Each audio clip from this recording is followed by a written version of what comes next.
একটা গান শুনছিলাম ছোটোবেলায়, আপনাদের মনে আছে না কি নাই? বাবায় আনন্দে মাতিয়া সাগরে ভাসাইয়া সেই যে চইলা যায় খবর লয় না, মাজন ধরিয়া উদরে কতই কষ্ট করে, 10 মাস পরে পায় প্রসবের বেদনা, এমন দরদি ভাবে কেউ হবে না আমার মা গো। একটা ভালো মায়ের দরকার, ঠিক কিনা বলেন? এখন ভালো মা যদি আমরা তৈরি করতে চাই, পর্দা ছাড়া ভালো মা পাওয়া যাবে? একবার প্রধানমন্ত্রী সাবেক যিনি, তিনি এক ভাষণে বলতেছেন যে আমার বোন রেহান আমাকে বলল যে 18 কোটি মানুষকে যদি তুমি খাওয়াতে পারো তাহলে 12 লক্ষ রোহিঙ্গা মুসলমানকে খাওয়াতে পারবো না? আপনারা বলেন তো এই কথা কি তাওহীদ না শিরক? খাওয়ানোর মালিককে? হ্যাঁ। এক সময় ক্ষমতার দাপটে বলেছিল দেশ আমার বাপের দেশ আমার, এটাও কিন্তু তাওহীদ না, এটাও শিরক। হ্যাঁ। এখন 5 তলা উপরে উঠে 1.5 লাখ টাকার খাট, 12,000 টাকার কম্বল ওরে তামানে গায়ে দিয়ে 9টার সময় বলতেছে আমার বাড়ি আমার ঘর আমাক নামাইকে। আসলেই তো তাই, আমার বাড়ি আমার ঘর আমাক নামাইকে। 9টার সময় এই কথা বলে কম্বলে মুড়ি দিয়ে ঘুমিয়ে গেছে। রাত যখন 3টা বাজে তখন একটা ভূমিকম্প, খালি বিল্ডিং একটু লড়ে উঠছে। যে লোকটা বলছে আমাক নামাইকে, এই লোকটা এত ফোর্সে নামছে যে কম্বলের মধ্যে যার লঙ্গি খোলা আছে ওইটাও পরার সময় পায়নি। ফেরেশতারা বলতেছে আল্লাহ নামাইলা নামাইলা, তাই বলে ন্যাংটা করে নামালা। 41 সালের আগে নামাই খেয়ে 24 সালে আল্লাহ ক্ষমতার বলে ন্যাংটা করে নামায় দিছে। ধরে গান কথা ঠিক কি? বিশ্বাস করতে হবে একমাত্র ক্ষমতার মালিক আল্লাহ। একটা দৃষ্টান্ত দেই, আপনার বাড়ি থেকে মসজিদ হলো 100 গজ দূরে। আপনি জোহরের নামাজ পড়ার জন্য ওযু করে মসজিদে রওনা দিলেন। আপনি নিয়ত করেছেন আজকে সামনে কাতারে নামাজ পড়ব তাকবীরে উলার সাথে। আপনার বলেন আপনার নিয়ত কি খারাপ? বাড়ির থেকে বের হওয়ার সাথে সাথেই আপনার সওয়াব লেখা শুরু হয়ে গেছে। কিন্তু সমস্যা হলো 100 গজের মধ্যে 2টা বেপরদা নারী আপনার চোখত পড়ছে। এটাই হলো সমস্যা। 100 গজ রাস্তার মধ্যে 2টা বেপরদা মেয়ে আপনার 2 চোখত পড়ছে। এখন বলেন পোকা পড়লে মশা পড়লে চোখ থেকে তোলা যায়, কিন্তু বেপরদা নারী যদি চোখত পড়ে তোলা যাবে? এখন কি সমস্যা? মসজিদে গেলেন, নিয়ত করলেন ইলা জিহাতিল কাবাতি শরীফাত আল্লাহু আকবার, মুখ আছে কাবার দিকে, চোখ আছে সেজদার দিকে, আর মন খালি বলতেছে রাস্তা কি দেখলাম রে। আপনারা বলেন তো নামাজ হবে? তাহলে নামাজকে যদি সুন্দর করতে চান, সুন্দর আমলে যদি নামাজকে আনতে চান, তাহলে রাস্তাকেও সুন্দর করা লাগবে। ধরে কোন কথা ঠিক কি না? বেপরদা নারী মুক্ত রাস্তা করতে গেলে সরকারের আইন দিয়ে হবে না, আল্লাহর কোরআনের আইন লাগবে। ধরে বলেন ঠিক কি না? ঈদের দিনে 288 জন মানুষ মারা গেল, তার মধ্যে 138 জন মারা গেছে ছেলে যুবক মোটর সাইকেল অ্যাক্সিডেন্ট করে। ওই মোটর সাইকেলে পাইয়া মনে করছে কি হনুরে কি হনুরে, আর ভবিষ্যৎ কি ওদিকে খেয়াল করেনি। ভবিষ্যৎ যে রাস্তার মধ্যেই মৃত্যু এইটা খেয়াল করেনি। ধরে কোন কথা ঠিক কিনা? হাসিনা যদি খেয়াল করত ভবিষ্যতের কথা, তাহলে 24 সালে পলানা লাগতো না। ধরে কোন কথা ঠিক কিনা? খালি বর্তমান পায়া কি হনুরে কি হাসান।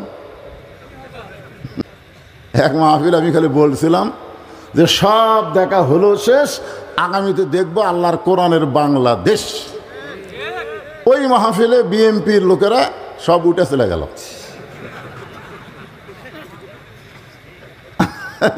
আমি কিন্তু খালি বলছি কোরআনের দেশ দেখবো, ওরা রাগ করে উঠে গেল। হে কিসের ওয়াজ করবি, রাজনীতি করে যাচ্ছে। আপনারা বলেন এই কোরআন খালি পড়ার জন্য আছে? এখানে কোরআন পড়বেন, চুমা খাবেন, বুকট ঠেকাবেন, রেখে দেবেন, এই জন্য নাকি? এখানে আল্লাহ বললেন হুদাল্লিল মুত্তাকিন, মুত্তাকিদের জন্য ব্যবস্থাপত্র আল্লাহর কোরআন। কি ব্যবস্থা কোরআনে আছে? কোরআনের মাহফিলে যদি আমরা এটা না শুনি তো শুনবো কোথায়? এই জন্য একটু মনোযোগ দিয়ে শোনার দরকার আছে না? নাই? হ্যাঁ। আল্লাহুম্মা বারিক আলা মুহাম্মাদ ওয়া আলা আলি মুহাম্মাদ কামা বারাকতা আলা ইব্রাহিম ওয়া আলা আলি ইব্রাহিম ইন্নাকা হামিদুম মাজিদ। ইয়া আইয়ুহাল্লাযীনা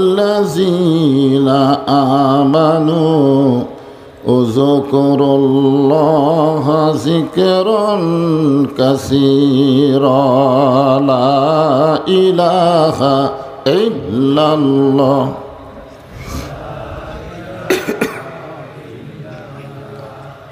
সকলে জবান খুলে লা ইলাহা ইল্লাল্লাহ, লা ইলাহা ইল্লাল্লাহ, লা ইলাহা ইল্লাল্লাহ, লা ইলাহা ইল্লাল্লাহ, লা ইলাহা।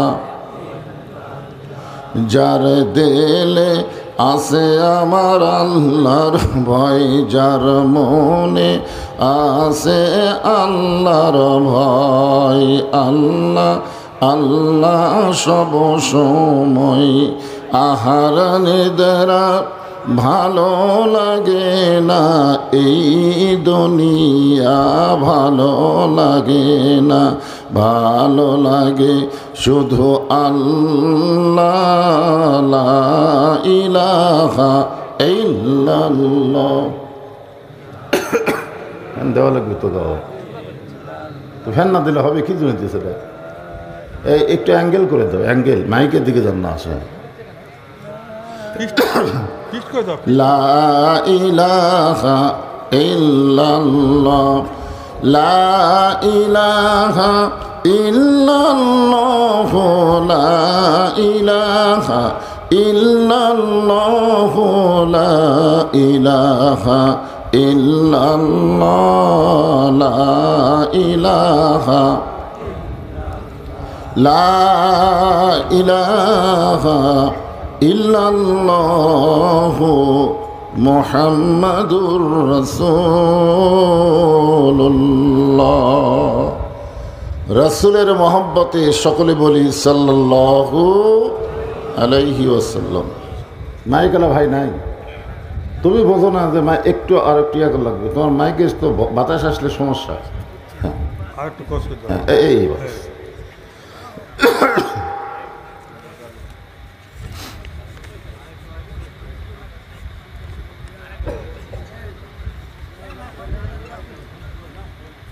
নাম আচ্ছা আচ্ছা। বীরগ্রাম সিদ্দিকিয়া হাফিজিয়া নুরানি মাদ্রাসা এতিমখানা কমিটি কর্তৃক আয়োজিত আজকের এই তাফসিরুল কোরআন মাহফিল, আল্লাহ তাআলা আজকের এই মাহফিলে যিনাকে সম্মানিত সভাপতির আসনে কবুল করেছেন, আলহাজ মোহাম্মদ রুহুল আমিন, সম্মানিত সহসভাপতি জনাব মাওলানা মোহাম্মদ মহসিন আলী, সম্মানিত সভাপতি দ্বয়কে অন্তরের অন্তঃস্থল থেকে আমি শুভেচ্ছা জ্ঞাপন করছি। আজকের এই মাহফিলের সম্মানিত প্রধান অতিথি, গণমানুষের জননন্দিত নেতা ইঞ্জিনিয়ার মোহাম্মদ ইনামুল হক, ইসলামী আন্দোলনের বলিষ্ঠ কর্মী এবং নেতা। আজকের এই মাহফিলের প্রধান মেহমান ডক্টর মাওলানা মোহাম্মদ আতাউর রহমান, প্রফেসর, রাজশাহী ইউনিভার্সিটি। সম্মানিত আমন্ত্রিত অতিথিবৃন্দ, সকলকেই অন্তরের অন্তঃস্থল থেকে আমি শুভেচ্ছা জ্ঞাপন করছি। এই মুহূর্তে আমার সামনে যারা বসে আছেন, যিনাদেরকে আল্লাহ দয়া করে, রহম করে, মেহেরবানি করে আজকের এই জান্নাতের বাগানে কবুল করেছেন। আমি যখন বললাম কবুল করেছেন, আপনাদের কিছু একটা বলা দরকার ছিল। আপনারা কি মনে করতেছেন নিজের ইচ্ছা এখানে আইছেন? আল্লাহ যদি না চাইতো এখানে আসতে পারতেন না। আল্লাহ কোরআন কারীম ইরশাদ করেন, মা সাবাকা মিন হাসানাতিন ফামিনাল্লাহ। বান্দা বান্দির দ্বারা যখন ভালো কোনো কাজ হয়, ভালো কোনো আমল হয়, এ কাজগুলো বান্দাবান্দি করে না, বরং আল্লাহ নিজেই করায়। আপনারা এখানে যে কোরআনের মাহফিলে বসেছেন, এই বসাটা ভালো কাজ না খারাপ কাজ? ভালো কাজ। তাহলে বিশ্বাস করতে হবে আমরা যত পাপী হই না কেন, এই মুহূর্তে আল্লাহ আমাদের উপরে খুশি আছেন। খুশি যদি না থাকতেন তাহলে আমরা এই জান্নাতের টুকরার মধ্যে আসতে পারতাম না। তো যে আল্লাহ তাআলা আমাদের উপরে খুশি আছেন, আমরাও তো আল্লাহর উপরেই খুশি না বেজার? আমার সামনে যারা বসেছেন, আমি আমার অন্তরের অন্তঃস্থল থেকে আপনাদের সবাইকে শুভেচ্ছা জ্ঞাপন করছি। সম্মানিত মা বোনেরা, পর্দার অন্তরালে বসে বসে যারা আলোচনা শুনতেছেন, তাদেরকেও শ্রদ্ধা জ্ঞাপন করে দীর্ঘ 1 বছর না কয় বছর, 2 বছর মনে হবে, 2 বছর, হ্যাঁ দিন আইছিলাম না, 2 বছর আগে এসেছিলাম। আজকে এসে জানতে চাচ্ছি আপনারা সকলে কেমন আছেন? আলহামদুলিল্লাহ রব্বিল আলামিন। জি আলহামদুলিল্লাহ। যে আল্লাহর শারীরিক সুস্থতা এবং মানসিক প্রশান্তি বিশাল একটা আল্লাহর নিয়ামত। গত বছর এই সময় আমাদের অনেকের শরীর সুস্থ ছিল, কিন্তু মনের মধ্যে প্রশান্তি ছিল না। কেমনি বুঝলেন? কেমন যেন একটা অস্থিরতা কাজ করতো, না জানি কি হয়। আজরাইল ধরার আগে পুলিশ ধরার ভয়, ঠিক না? কিন্তু 5ই আগস্টের পরে এই অস্থিরতা আল্লাহ কমায় দিছে, শরীরও সুস্থ, মনও ভালো। আল্লাহ তাআলা শারীরিক সুস্থতা, মানসিক প্রশান্তি দান করে আজকের এই মাহফিলে কবুল করলেন। আমরা আল্লাহর প্রতি নিয়ামত স্বরূপ কৃতজ্ঞতা জ্ঞাপন করছি। সকলে বলি রব্বানা লাকাল হামদ হামদান কাসীরান তাইয়িবান মুবারাকান ফীহি। আমরা আল্লাহর শুকর আদায় করলাম। আমি অনেক মাহফিল বলে থাকি, আল্লাহর শুকর আদায় করে এর কোনো হিসাব করা যাবে না। কিন্তু 1 নম্বর একটা কারণ হলো, আমরা আল্লাহর বেশি বেশি শুকরিয়া আদায় করব যে আল্লাহর জন্মসূত্রে আমাদেরকে মুসলমানের ঘরে কবুল করেছেন। জন্মসূত্রে আমরা মুসলমান, ঠিক কিনা বলেন? হ্যাঁ। যদি হিন্দুর ঘরে জন্ম হতো, ইহুদি খ্রিস্টানদের ঘরে জন্ম হতো, আমাদের জন্য অত্যন্ত খারাপ হতো। কারণ আল্লাহ কোরআনে বলেছে, লা তামুতুন্না, মৃত্যুবরণ করো না ইল্লা ওয়া আনতুম মুসলিমুন, যতক্ষণ মুসলমান না হবে।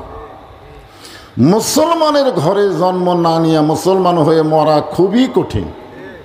যার প্রমাণ হলো নবীর চাচা আবু তালেব। আল্লাহ রাসূল তাকে অনেকবার কলেমার দাওয়াত দিয়েছেন, শেষ পর্যন্ত মৃত্যুর বিছানায় আল্লাহ রাসূল বললেন, চাচা খালি একটা বার বলেন লা ইলাহা ইল্লাল্লাহ মুহাম্মাদুর রাসূলুল্লাহ, আমি আপনার হাত ধরে জান্নাতে পৌঁছাই দেব। অথচ চাচা বললেন, বাবা মরেই যখন যাচ্ছি, বাপ দাদার ধর্ম ছাড়ব না। এখান থেকে প্রমাণ হলো, যে যে ধর্মে জন্ম নেয় মনে করে তার ধর্মে আসল, ঠিক কিনা বলেন? আসলে কি ঠিক? ধর্মের মালিক কে? তো আল্লাহ কি বলেন? আল্লাহ কোরআনে বলতেছেন, ওমাইয়াবতাগি গায়রাল ইসলাম দীনান ফালাই ইউকবালা মিনহু। ইসলাম ছাড়া কোনো জীবন ব্যবস্থা, ধর্ম কেউ যদি গ্রহণ করে, আল্লাহ বলেছেন কখনোই কবুল করা হবে না। এখন আপনারা বলেন, আল্লাহর কাছে একমাত্র কবুলযোগ্য ধর্মের নাম কি?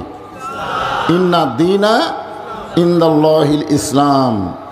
সেই ইসলামের মধ্যে আল্লাহ আমাদেরকে জন্মসূত্রে কবুল করেছেন। খুশি না বেজার?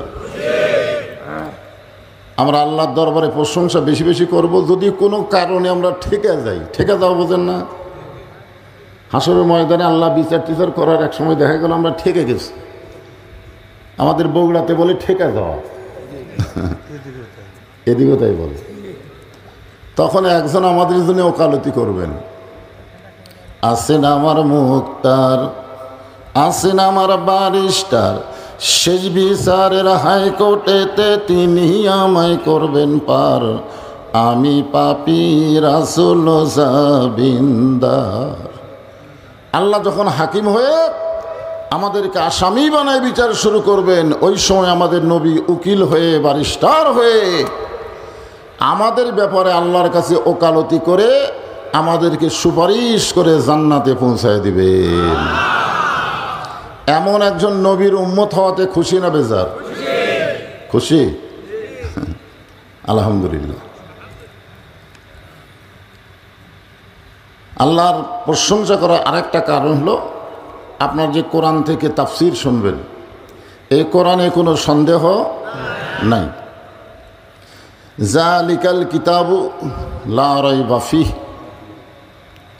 এরপরে যদি বলতেন হুদাল্লিন নাস, তাহলে কোনো বেকায়দা ছিল না। কিন্তু এখানে আল্লাহ বললেন হুদাল্লিল মুত্তাকিন, কেবলমাত্র মুত্তাকিদের জন্য এই কোরআনকে জীবন ব্যবস্থা স্বরূপ সন্দেহ মুক্ত। জোরে কান সুবহানাল্লাহ, কোনো সন্দেহ নেই। আমি সে কোরআন থেকে একটা সূরার দুটো আয়াত আপনাদের সামনে আলোচনা করব। মাইকের সাউন্ড চঞ্চন করলে বিপদ, চঞ্চন করা যাবে না। সাউন্ড অল্প হোক, কিন্তু সাউন্ডটা ক্লিয়ার হতে হবে।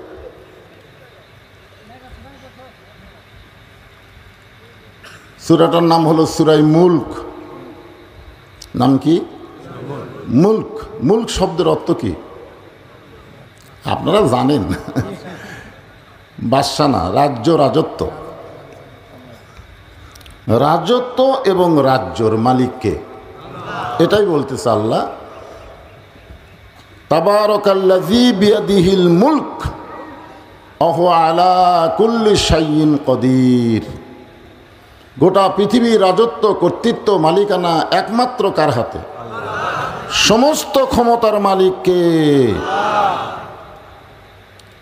একবার প্রধানমন্ত্রী সাবেক যিনি, তিনি এক ভাষণে বলতেছেন যে আমার বোন রেহান আমাকে বলল যে 18 কোটি মানুষকে যদি তুমি খাওয়াতে পারো, তাহলে 12 লক্ষ রোহিঙ্গা মুসলমানকে খাওয়াতে পারবো না?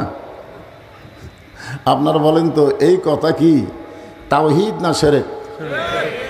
খাওয়ানোর মালিককে। হ্যাঁ,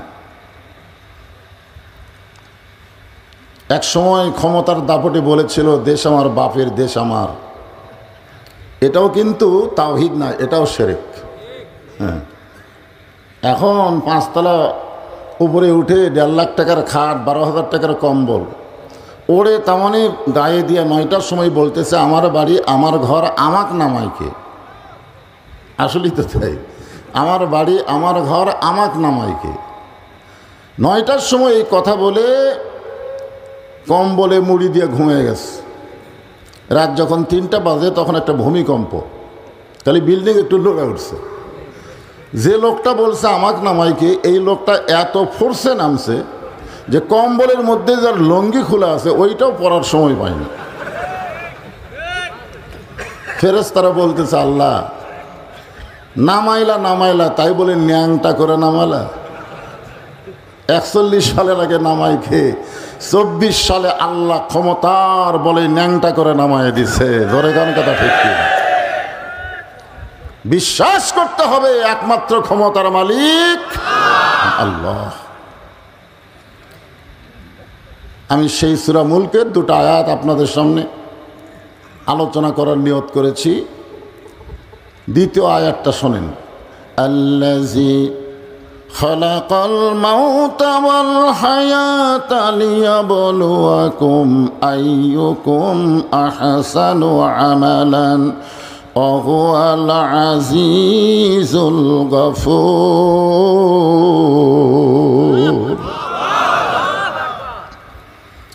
মৃত্যু এবং জীবন সৃষ্টি করেছেন কে? আল্লাহ। খালাকাল মাউতা ওয়াল হায়াতা। দেখেন কায়দা আমাদের কথা অনুযায়ী বলা লাগতো আল্লাযী খলাকাল হায়াতা ওয়াল মাউতা, কিন্তু আল্লাহ আগে মৃত্যুর কথা বললেন, তারপরে হায়াতের কথা বললেন। কেন বললেন? যে দুনিয়াতে আসার পরে মনে করো না যে কি হনুরে, এটা মনে করো না। হ্যাঁ, রিটার্ন টিকিট আমরা কাটা চলে আইছি, আসলে যাইতেই হবে। যারা হজ করবার যায় তারা যখন টিকিট দেয়, 2 টিকিট, ধরে কোন কয় টিকিট, যাও যাও আসো। তা আমরাও যখন দুনিয়াতে এসেছি যাওয়ার জন্যই কিন্তু দুনিয়াতে এসেছি, দুনিয়াতে থাকার জন্য কেউ আসে না। আল্লাহ যখন ঈসা আলাইহিস সালামকে 4র্থ আসমানে নিয়ে গেলেন, এমন সময় ঈসা নবী বললেন, আল্লাহ দুনিয়াতে মানুষ মরার জন্যে যায়, তা আমার যে মৃত্যু হলো না। আল্লাহ বললেন তোমারও মৃত্যু হবে, শুধু একজনই মরবে না, তিনি হচ্ছেন আমাদের আল্লাহ। জোরে কোন ঠিক কিনা? কুল্লু মান আলাইহা ফানিউ ওয়া ইয়াবকা ওয়াজহু রাব্বিকা যুল জালালি ওয়াল ইকরাম। লিয়াবলুয়াকুম, তোমাদের পরীক্ষা করা হবে, আইয়ুকুম আহসানু আমালা। পরীক্ষার বিষয়টা হলো সুন্দর আমল। পরীক্ষার বিষয় কি? সুন্দর আমল। সুন্দর আমল মানে কি? কাজ। বর্তমানে বাংলাদেশে যেই পরিবেশ চলতেছে, আমরা সকলেই সুন্দর আমল করতে চাই, চাই কি চাই না? কিন্তু করার মতন পরিবেশ নাই। একটা দৃষ্টান্ত দেই, আপনার বাড়ি থেকে মসজিদ হলো 100 গজ দূরে। আপনি জোহরের নামাজ পড়ার জন্য ওযু করে মসজিদে রওনা দিলেন। আপনি নিয়ত করেছেন আজকে সামনে কাতারে নামাজ পড়বো তাকবীরে উলার সাথে। আপনার বলেন আপনার নিয়ত কি খারাপ? বাড়ির থেকে বের হওয়ার সাথে সাথেই আপনার সোয়াব লেখা শুরু হয়ে গেছে। কিন্তু সমস্যা হলো 100 গজের মধ্যে 2টা বেপরদা নারী আপনার চোখত পড়ছে। এটাই হলো সমস্যা। 100 গজ রাস্তার মধ্যে 2টা বেপরদা মেয়ে আপনার 2 চোখত পড়ছে। এখন বলেন পোকা পড়লে মশা পড়লে চোখ থেকে তোলা যায়, কিন্তু বেপরদা নারী যদি চোখত পড়ে তোলা যাবে? এখন কি সমস্যা? মসজিদে গেলেন, নিয়ত করলেন ইলা জিহাতিল কাবাতি শরীফাত, আল্লাহু আকবার। মুখ আছে কাবার দিকে, চোখ আছে সেজদার দিকে, আর মন খালি বলতেছে রাস্তাত কি দেখলাম রে। আপনারা বলেন তো নামাজ হবে?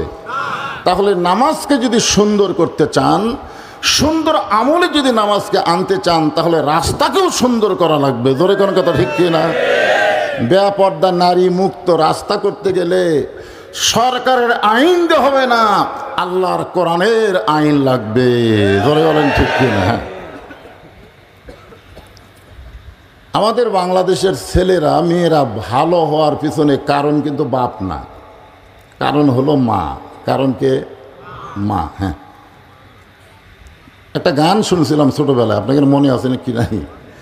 বাবায় আনন্দে মাতিয়া সাগরে ভাসাইয়া সেই যে চইলা যায় খবর লয় না, মাজন ধরিয়া উদরে কতই কষ্ট করে, 10 মাস পরে পায় প্রসবের বেদনা, এমন দরদি ভাবে কেউ হবে না আমার মা গো।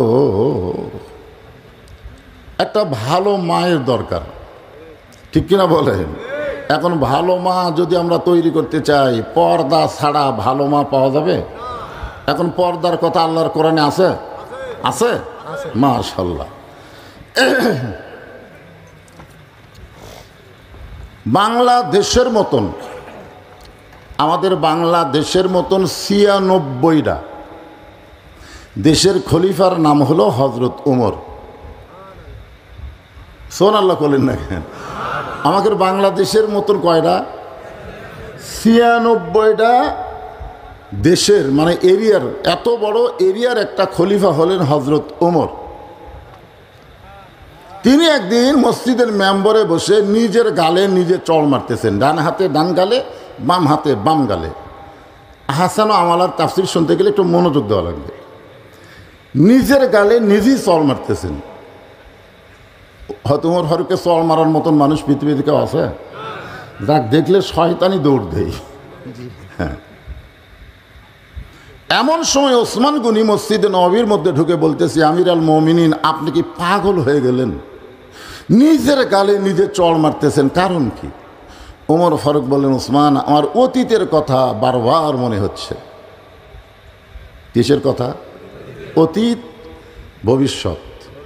আমাদের অতীত কিন্তু শেষ, সামনে ভবিষ্যৎ আর বর্তমান, ঠিক কিনা বলেন? অতীতের কথা কি আপনার মনে করেন? মনে করেন না। ভবিষ্যতের চিন্তা কি আপনাদের মাথাত আছে? বর্তমান নিয়ে খালি মশান মারতেছেন। ঈদের দিনে 288 জন মানুষ মারা গেল, তার মধ্যে 138 জন মারা গেছে ছেলে, যুবক, মোটর সাইকেল অ্যাক্সিডেন্ট করে। ওই মোটর সাইকেলে পাইয়া মনে করছে কি হনুরে, কি হনুরে, আর ভবিষ্যৎ কি ওদিকে খেয়াল করেনি। ভবিষ্যৎ যে রাস্তার মধ্যেই মৃত্যু, এইটা খেয়াল করেনি। ধরে কোন কথা ঠিক কিনা? হাসিনা যদি খেয়াল করতো ভবিষ্যতের কথা, তাহলে 24 সালে পলানা লাগতো না। ধরে কোন কথা ঠিক কিনা? খালি বর্তমান পায়া কি হনুরে, কি হসেন। ওসমান গনি বলে, আমির আল মুমিনিন, আপনার অতীতের খবর তো আমি জানি না, যদি একটু বলতেন। ওমর ফারুক বলে, ওসমান, অতীতে আমি খালার বাড়িতে রাখালি করতাম, ছাগল চড়াতাম। সন্ধ্যার সময় ছাগলগুলো ফেরত আনলে খালা ছাগলগুলো আমাকে বলে, ওমর, কয়টা নিয়ে গেলে আর কয়টা ফেরত আনলে? আমি ছাগলগুলোর দিকে 3-4টা কম। খালা আমাকে বলতেছে 3-4টা কম, এক দৌড় দিতাম। ছাগলগুলো খুঁজে খুঁজে কুড়ে এনে খালারে জমা দিলে খালা আমার মাথার চুল এভাবে ধরে বলতো, ওমর, যেই ভুল আজকে করেছো, এই ভুল যদি আগামীকাল করো, তোমার রাখালি চাকরি ক্যান্সেল। আমি তখন খালার পা ধরে বলতাম, খালা, রাখালির চাকরি যদি ক্যান্সেল করে দেন, আমি থাকবো কোথায়, খাবো কি? যে ওমর একদিন রাখালির চাকরি রক্ষা করার জন্য খালার পা ধরে কেঁদেছে, আজকে সেই ওমরকে আল্লাহ অর্ধ পৃথিবীর খলিফা বানাইছে। এটা ওমরের যোগ্যতাই নয়, এটা কেবলমাত্র আল্লাহর কোরআনের ওসিলা। কোরআনের দিকে একবার তাকায় দেখেন, এ কোরআনের ক্ষমতা আছে না নাই? দেখবার তো চান না। এক মাহফিল আমি খালি বলছিলাম যে সব দেখা হলো শেষ, আগামীতে দেখবো আল্লাহর কোরআনের বাংলাদেশ। ওই মাহফিলে বিএনপির লোকেরা সব উঠে চলে গেল।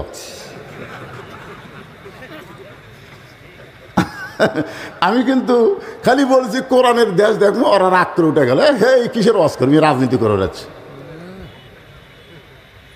আপনারা বলেন, এই কোরআন খালি পড়ার জন্য আছে? এখানে কোরআন পড়বেন, চুমা খাবেন, বুকট ঠেকাবেন, রেখে দেবেন, এই জন্য নাকি? এখানে আল্লাহ বললেন, হুদাল্লিল মুত্তাকিন, মুত্তাকিদের জন্য ব্যবস্থাপত্র আল্লাহর কোরআন। কি ব্যবস্থা কোরআনে আছে? কোরআনের মাহফিলে যদি আমরা এটা না শুনি তো শুনবো কোথায়? এই জন্য একটু মনোযোগ দিয়ে শোনার দরকার আছে না? নাই? হ্যাঁ, যে কোরআন একটা রাখালকে অর্ধ পৃথিবীর খলিফা বানায় দিল, সেই রাখাল হজরত ওমর এখন খলিফা। রাজত্ব না, রাজত্বের মালিককে মানুষ হচ্ছে খেলাফত, আর রাজত্ব আল্লাহ। মানুষের কোনো রাজত্ব নেই। হযরত ওমর আল্লাহর কোরআনকে দেখার জন্য ছদ্মবেশে মদিনার অলি গলি ঘুরতেছেন। এই কোরআনটা দেখতে আসলে কেমন, আপনারাও কিন্তু শুনতে আইছেন। আজকে একটু দেখার নিয়ত করেন, আজকে একটু দেখেন।